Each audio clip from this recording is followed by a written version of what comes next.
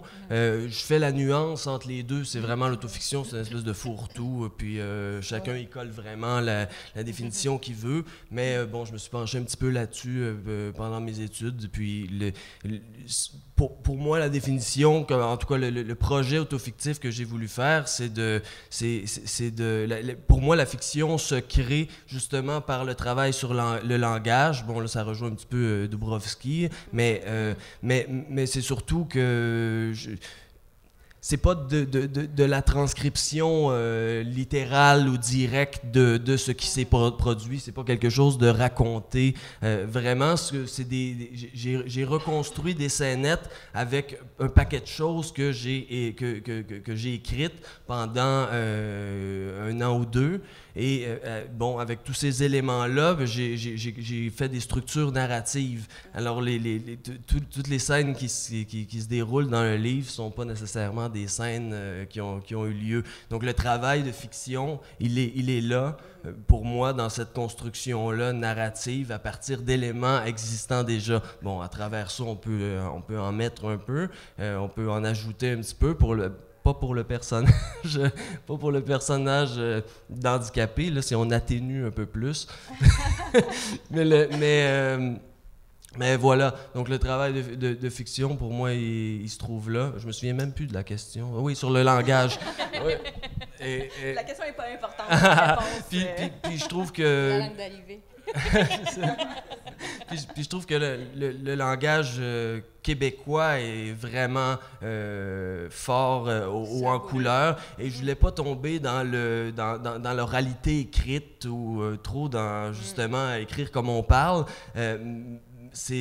Mais plutôt utiliser des expressions propres aux Québécois, au Québec, avec des anglicismes. Si je les utilise, c'est pour les retourner, pour leur donner un autre sens que ce qu'ils ont déjà.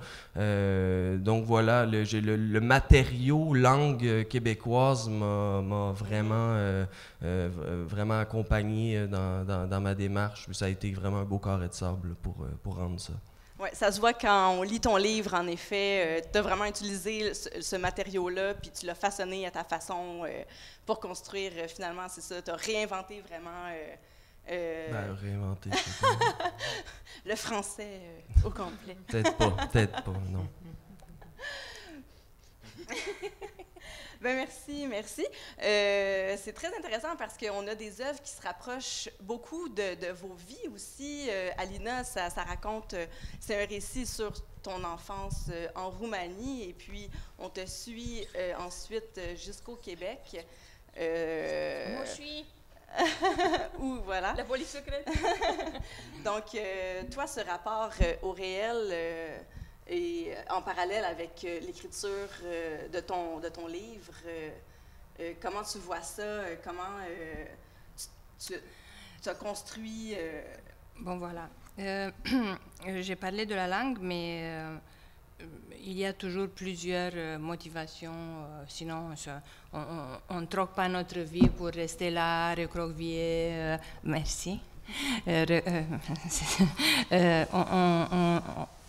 J'ai trouvé sincèrement dans la réécriture du livre, je trouvais que c'est d'esclavage autoconsenti. Je trouvais très pénible et resculpté. Bien sûr, je fais ça avec passion, avec plaisir, mais je trouvais très, très difficile et comme tout le monde le sait, mais moi je l'ai appris, un travail très solitaire et loin de ce qu'on peut imaginer. Parce qu'il faut écrire pour nos lecteurs, il faut s'isoler de tout le monde. Enfin, j'étais un peu tiraillée entre les... Oui. Il y a un tiraillement. Oui, et en plus, moi, je crois pas trop quand on dit « Ah, j'écris pour moi-même ». Ah oui, c'est bien. Ce que je voulais dire, c'est que j'ai écrit pour plusieurs raisons. C'est que je me disais... les gens au Québec, puisque j'ai toujours vécu à Montréal depuis que je suis arrivée au Canada, je trouvais que les gens en général savent très peu et ce qu'on présentait de la Roumanie, c'était très caricatural et souvent j'avais mal à mon pays, vous savez, je trouvais dommage. Et de plus, on considérait que si on n'a pas... je ne sais pas combien de trucs électroniques et je ne sais pas quoi, on ne peut pas être heureux, tandis que moi j'ai été un enfant heureux. Donc il y a beaucoup de personnes qui se targuent de rétablir, surtout après les révolutions, de rétablir la vérité historique. Ce n'est ni dans mes capacités ni dans mes intentions, donc je me suis dit, je vais rétablir ma vérité poétique. Donc voilà. Tout à fait. Je ne sais pas si ça... Oui, ça répond bien. Donc, c'était pour te réapproprier un peu ton histoire, oui. Ta propre histoire. Oui, mais j'ai utilisé, avec l'accord de mon directeur littéraire, j'ai remis beaucoup de choses au jeu. Okay. Mais moi, je voulais au tout début écrire un peu... quelque chose comme pas une fable, mais je voulais pas dire roumain, Roumanie, je voulais écrire quelque chose sur le système plus universel, mais jusqu'au moment, ça a toujours bloqué jusqu'au moment où j'ai accepté d'incarner ça sur ce territoire qui est, oui. Et mais j'ai lu tout, pendant l'écriture du livre, j'ai lu tout ce que j'ai pu trouver en français, en roumain et un peu en anglais sur le bloc communiste. Et à un moment donné, j'ai vu qu'il y a Herta Müller qui a eu le prix Nobel de littérature et elle était protestante comme moi. Elle était persécutée comme moi. Je l'ai été. Ma famille, j'ai dit merci Dieu, elle fait partie de la partie ouest du pays et pas de la Moldavie. Mais je voulais vraiment savoir tout ce qui a été écrit. Bon, bien sûr, je ne suis pas une exégète du communisme dans la littérature, mais je voulais savoir tout ce qui s'est écrit. Et ensuite, bien sûr, avec mes lectures et tout ça, j'ai des choses que j'ai entendues autour de moi. J'ai fait de l'intertextualité, je fais porter des histoires des autres sous le prétexte d'un discours un peu enfantin à un moment donné. Je trouvais que c'est différent et c'est plus lumineux. Oui, et c'est très subtil aussi parce qu'on ne s'en rend pas compte nécessairement à la première lecture. L'intertextualité dont tu parles est très subtile. Les références, toutes tes lectures, c'est ça. Quand on te connaît, on s'en rend bien compte, mais à la lecture de ton livre, c'est une jeune narratrice qui parle, donc Oui. c'est très bien fait. Le Merci. retravail a valu le coup. Merci. Merci. Et puis, pour toi, Benoît, tu partages plusieurs points communs avec ton narrateur, Sam. Et on imagine bien aussi que c'est basé sur certaines expériences réelles. Tu viens de Saint-Hyacinthe comme ton narrateur, tu as vécu la crise du verglas. Oh, mais quelle coïncidence! Ben oui, effectivement, il y a beaucoup d'éléments qu'on pourrait dire proches, autobiographiques ou proches, ou si c'est pas moi, c'est mes amis ou c'est mon frère, ou c'est tout ça. J'avais quand même, par contre, envie de créer un personnage qui n'était pas moi, de créer une version de moi qui aurait pu être, d'une certaine façon, tu sais. Parce que je trouvais ça intéressant de mettre cet élément-là en scène plutôt que ma propre histoire. Donc, mais oui, évidemment, en puisant abondamment dans le vécu de ce temps-là. Puis aussi, c'est parce que je trouvais qu'il y avait... je trouvais que c'était une période qui était particulière, puis qu'il y avait comme un... Je ressentais le besoin de mettre sur papier, tu sais, de garder la trace du temps. Garder des traces. Garder des traces de ça, c'est ça, parce que c'est une époque peut-être que maintenant, comme on est plusieurs à arriver à la trentaine, fin trentaine, peut-être qu'il y en aura de plus en plus, mais c'est pas quelque chose qui est nécessairement beaucoup exploité dans le monde des arts ou des lettres, tu sais, là, cette tranche de temps-là. Donc, je voulais rendre justice un peu à ça. C'est très bien fait, c'est passionnant. Puis, est-ce que l'écriture de ton livre, Benoît, a transformé la vision que tu avais de cette période-là, ou plutôt l'inverse? Est-ce que... En fait, ce qui arrive dans le livre, c'est que c'est un personnage qui est en réaction face à son temps, forcément, puis qui est agacé beaucoup, puis qui, en lisant les livres, là, comme tu expliquais tantôt, en se s'éduquant lui-même à la littérature, il devient un peu... il veut se distinguer de ses collègues, il veut prendre une distance par rapport à ce monde-là. Donc, il y a comme une forme de jugement de sa part vis-à-vis le reste que je partageais au début de l'écriture. Mais ce qui arrive en filigrane aussi, c'est que il y a toute une espèce d'autre dimension de la société qui ne capte pas, étant jeune, étant adolescent, étant révolté, on va dire. Il y a toutes sortes d'éléments qui ne captent pas bien et puis qui vont arriver justement dans le cas du verglas, où il va être d'une certaine façon, il va être surpris de constater qu'il y a tout un réseau d'entraide qui se forme, que tout à coup, tout le monde, que c'est pas vrai que la société s'effondre d'un coup, qu'il y avait toute cette dimension-là qui manquait à son regard. Et puis, je dirais que je l'ai découvert moi-même en l'écrivant. Parce que c'est comme moi, j'étais parti, là, tu sais, bien choqué, là.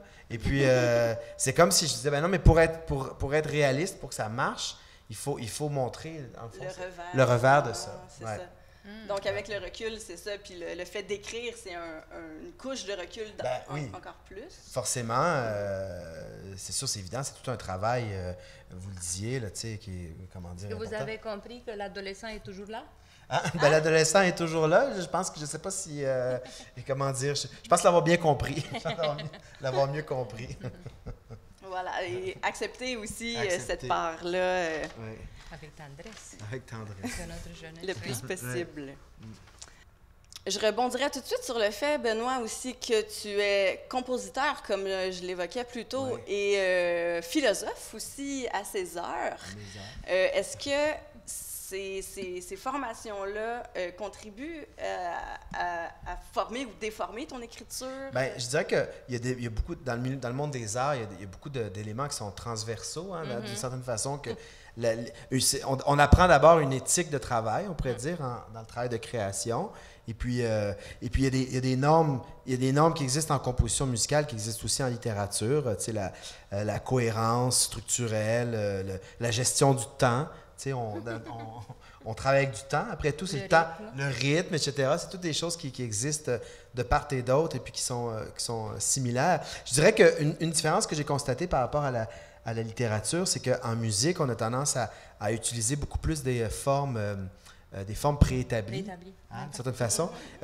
Tandis qu'en littérature, c'est quelque chose qu'on, comment dire, ça va de soi parce que la langue a déjà une structure interne d'une certaine façon, mais c'est beaucoup moins, comme en musique, on peut faire une section, la répéter, la reprendre, mais on peut pas faire ça, on peut pas répéter un chapitre forcément, on peut pas mettre des barres de reprise à la fin. Alors, Pas un chapitre, mais il y a des leitmotifs. oui, des leitmotifs. Ça, c'est beaucoup d'éléments qui se ressemblent finalement de part et d'autre. Faire des variations sur un même thème. Faire des variations sur un même thème, tu sais, c'est ça. La liste est longue, effectivement. Radoter. Radoter, oui, effectivement. Mais j'ai l'impression que les quatre ici, on a une attention au rythme quand même, tout, exact. probablement. Tu Extraordinaire. l'expliques un peu par le fait que tu sois musicien. Ouais. Alina, t'ayant lu, j'ai remarqué, donc je sais pas. Ben, c'est vrai qu'il y a de la musique, et c'est vrai que t'es un peu musicienne aussi, je pense. En tout cas, dans ton livre. Ça s'impose comme, même quand j'écrivais en roumain, Ouais. ça s'impose comme c'est le plaisir de laisser résonner. Je sais pas, c'est comme une logique interne des phrases.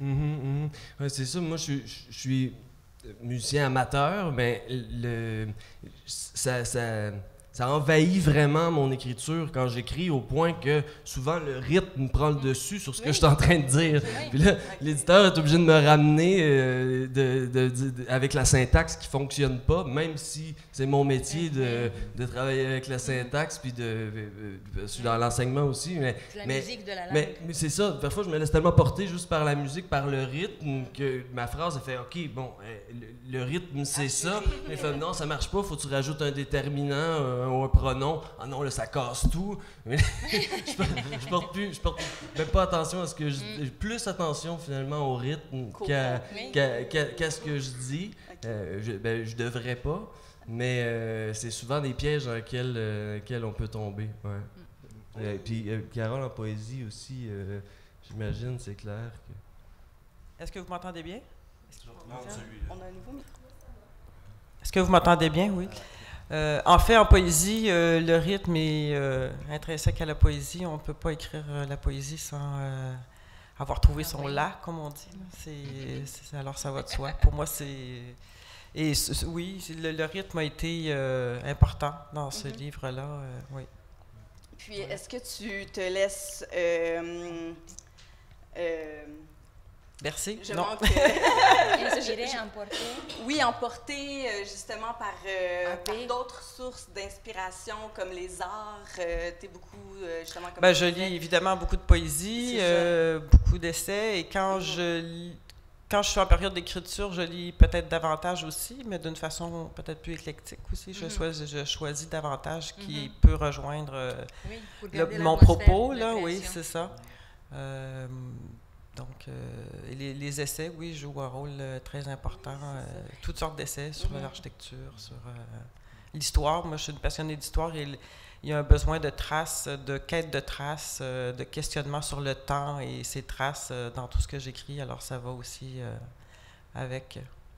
Est-ce que tu t'es déjà laissé tenter par la traduction en tant que telle? Est-ce que toi-même, tes propres textes, parfois tu... Non. OK, non, c'est pas, vraiment le français... Et en fait, la grande question, c'est est-ce que, oui, on lit les poètes en traduction, mais il y a toujours une perte, on sait, c'est une traditore. Peut-être que je le dis pas bien, là, mais c'est toujours une perte aussi. C'est ça, oui. Alors, c'est toujours une perte, c'est toujours un choix. Non, moi, je me suis jamais tentée à traduire mes textes. J'oserais pas. Ah oui? Oui. Peux-tu nous en parler? Tristan Tzara, un des fondateurs du dadaïsme, est né dans ma petite ville, en Roumanie. Et pour ses 100 ans de naissance, il y a eu une grande fête, donc j'ai voulu envoyer un texte. Et ça m'a pris pour 6 pages 2 journées et demie, et c'était vraiment une réécriture. Dans ma langue d'origine, j'ai commencé à vivre en français à 29 ans. Et sérieusement, j'ai... mis à part 2-3 structures de phrases que je peux abîmer une fois par mois quand je suis en Roumanie, je suis surprise de voir comment je suis habile, je continue, il n'y a pas d'oubli, la langue est toujours riche et tout, mais ça a été terriblement difficile puisqu'il y a la musique et le sens et les univers qui s'ouvrent, les sonorités de la langue française. Donc, mon livre est tributaire à la langue française. Donc, C'est extrêmement pour difficile à refaire quelque transposer. chose qui recréer un univers poétique dans une autre langue, c'est C'est tout un défi, oui. Ouais, Oui, ouais. oui. Moi, j'aurais juste une dernière question Oui. pour Alina. Lorsque tu as écrit ton livre, est-ce Oui. que tu pensais parfois en roumain? jamais. Jamais. Non, jamais. C'est très curieux et c'est curieux, mais c'est comme ma langue d'élection. Dans mon livre, j'ai écrit qu'en arrivant ici, j'ai écrit 2 ou 3 semaines après mon arrivée, j'ai écrit mon dernier poème en roumain qui s'appelait Sève détournée. Mais Sève détournate, mais c'était en roumain. Et j'ai pris ça comme une cause personnelle puisque je lisais très vite en roumain. Et je trouvais humiliant de ne pas pouvoir me faire comprendre. J'étais déclassée. Donc je me suis mise à lire, j'avais des maux de tête, c'était terrible. J'ai recommencé des études, mais je voulais aspirer. Pour moi, le français, c'était l'univers désiré, la grande langue de culture, et c'était l'ailleurs. J'ai tellement rêvé le français dès que j'étais enfant, adolescente, et ainsi de suite, que je me suis... C'est vraiment ta langue d'écriture. Oui. Ouais, ouais. Oui, je peux plus écrire en roumain. Je peux plus écrire en roumain. Ça me semble une langue un peu archaïque. OK. Maintenant. Ah, Et c'est- lourde. Ah oui, ok. Ah oui, C'est captivant. oui. Ouais, ce rapport-là. Mais je suis la première étonnée, vous comprenez, parce que j'ai les expériences, je dirais jamais à mes enfants, mon chéri, ça me semble emprunté et tout. Pour les cantiques, les prières, les choses de sentiments, si l'on veut. Mais comme en roumain aussi, je passe par l'intellect, les émotions, mais ça se passe très vite, excusez-moi. Ça se passe très vite, sauf que je ne me laisse pas aller, vous savez, à des choses larmoyantes, je ne sais pas quoi. Mais c'est comme construire et reconstruire une atmosphère, une émotion. Je crois que c'est de la manipulation, l'écriture, comme tant d'autres choses. C'est-à-dire qu'on doit parfaire notre outil de travail, la langue en l'occurrence, pour pouvoir obtenir l'effet désiré dans le lecteur. Mais c'est terriblement difficile. Oui. J'ai été très impressionnée de voir qu'on a refait des instruments de musique d'il y a quelques siècles pour voir comment Mozart ou je ne sais pas qui entendait la musique. Et avec notre oreille habituée à des instruments modernes, on peut ne pas aimer. Mais ça, c'est entre la première intention du créateur en général et la transmission et la réception, ressenti, c'est extraordinaire. C'est pour ça que je tiens absolument à parfaire la langue, mais je sais que c'est perdu d'avance. Je ne pourrai jamais maîtriser le français. Je crois que c'est prétentieux. Tu le maîtrises très bien quand même. Je veux dire. Je viens parti. C'est bien parti. Non, mais je pense que c'est un défi. C'est pour tous les écrivains, tous les auteurs, les poètes. C'est une question qui tiraille tout le monde qui travaille la langue, tout le monde qui travaille l'écriture. C'est est-ce que mon message va parvenir au destinataire comme moi je veux qu'il se rende finalement? C'est une question qu'on peut se poser en écrivant. Je ne sais pas ce que vous en pensez en tant qu'écrivain. C'est drôle parce que je suis vraiment étonné par ce que tu dis. Joyeusement étonné. Moi, je trouve la plus grosse difficulté dans l'écriture, c'est de revenir de s'approcher le plus possible de la plus simple expression. C'est-à-dire utiliser le moins de moyens possible pour dire le plus de choses possible. Et là, on touche à la poésie, forcément. Oui. Mais c'est ce vers quoi j'essaie de tendre. De revenir, parce que tu parlais de ta langue maternelle que tu trouves archaïque maintenant. Je trouve que... en tout cas, c'est sûr. Enfin. OK. Parce que je trouve français. que revenir à l'archaïsme de la langue française, en tout cas, moi, me fascine et je trouve ça très compliqué de revenir à quelque chose de très basique. Je ne sais pas si je vais y arriver un jour. Si vous permettez, moi j'ai essayé de lire dans la Bible en français Et c'était vraiment comme un laisse Dieu, un laisse majesté, puisque en roumain, la langue de la Bible a des mots tellement poétiques, un peu anciens et qu'on utilise quelquefois juste pour les écrits religieux. Et les mots dans la Bible en français, ça c'était un des chocs que j'ai eu, ça me semblait vraiment trop léger et trop... c'était des néologismes en roumain, les mots que je lisais, dédiés au même... non, je ne sais pas si c'est clair. C'est-à-dire que je trouvais qu'on m'a volé, comme si on me donnait une maman neuve, jeune, et je ne sais pas quoi, mais ce n'était pas ma maman, vous savez. Tandis que... c'est-à-dire que les mots, cette fois-ci, on peut parler des mots anciens et précieux qui étaient dans la Bible, et je trouvais que c'est trop léger, trop en surface, c'est des néologismes, c'est quoi cette histoire-là? Mais c'est que la langue française était moderne il y a longtemps, mais ça, je l'ai compris beaucoup plus tard. Il y a une continuité des mots, enfin. Mais c'est ma lutte. Super. Avez-vous d'autres questions qui surgissent ou des commentaires? De quelle manière on pourra faire une bonne publicité à cette initiative? Non, mais ça, on va peut-être laisser Benjamin répondre. Oui. Merci beaucoup. Merci. Est-ce que vous avez des questions dans le public? Je pense qu'on peut les applaudir bien fort.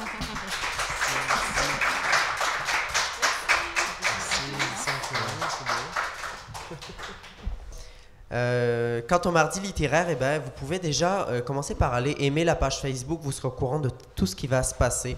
Ça, c'est bien important. Puis parlez-en autour de vous, c'est un nouvel événement. Donc, parlez-en, diffusez le message. Il y a plein de beaux auteurs qui vont venir à chaque mois. Donc, c'est important qu'il y ait du monde pour les écouter et des petites abeilles qui vont aller polliniser tout cet esprit-là. Très bien. Eh bien, je vous souhaite une excellente soirée. Vous pouvez aller jaser, il reste du café, du jus, des biscuits. Merci beaucoup. Et puis revenez le mois prochain. On aura les éditions de la Peuplade. Merci beaucoup. On se reparle. Je